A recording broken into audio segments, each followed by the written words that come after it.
finally, as we celebrate on Palm Sunday, Jesus comes to Jerusalem. He enters in a very deliberate and particular way, which you can see on the map, going past Bethany and Bethpage, over the Mount of Olives, past the Garden of Gethsemane, up the hill into Jerusalem and the Temple Courts area. In Mark chapter 11, it says that as they approached Jerusalem and came to Bethpage and Bethany at the Mount of Olives, Jesus sent two of his disciples, saying, "Go to the village ahead of you." We're going to look later at what they did when they got there. Having gone into the city, it says at the end of this section of Mark 11, verse 11, Jesus entered Jerusalem and went into the temple courts. He looked around at everything, but since it was already late, he went out to Bethany with the 12.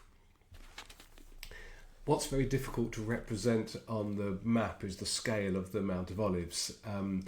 On a fairly hot, in my opinion, afternoon, I tried walking up it, and in the end we got a taxi to get us to the top because it's so steep in the heat of the midday, and the slope down again to Bethpage and to Bethany is just like that. So you can see how close Bethany is to the temple courts itself.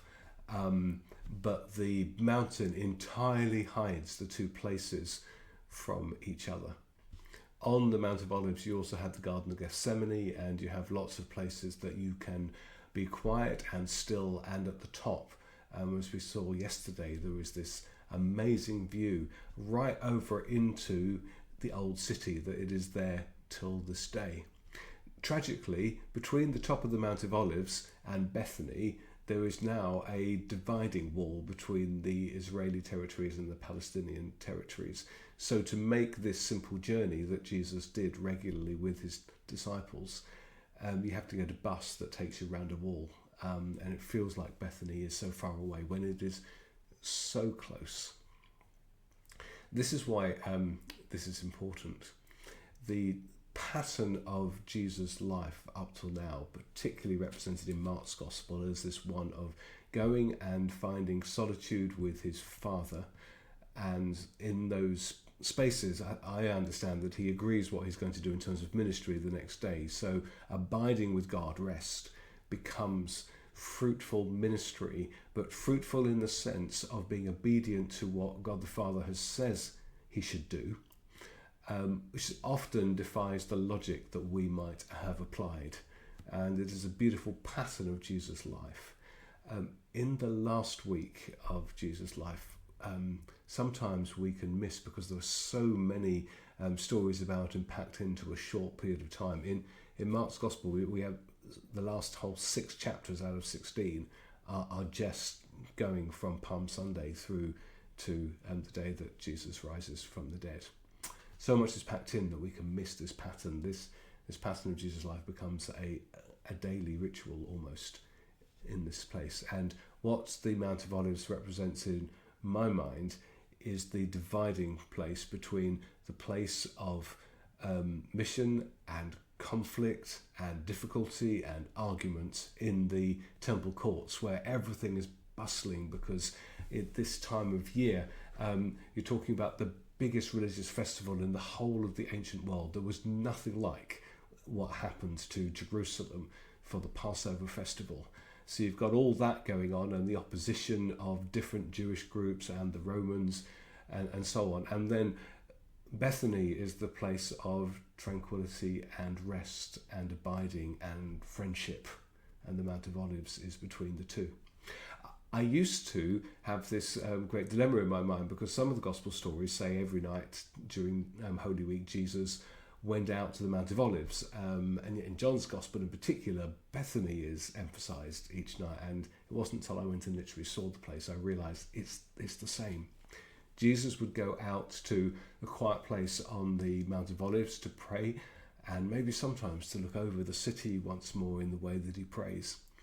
And then he would go to Bethany to be with his close friends.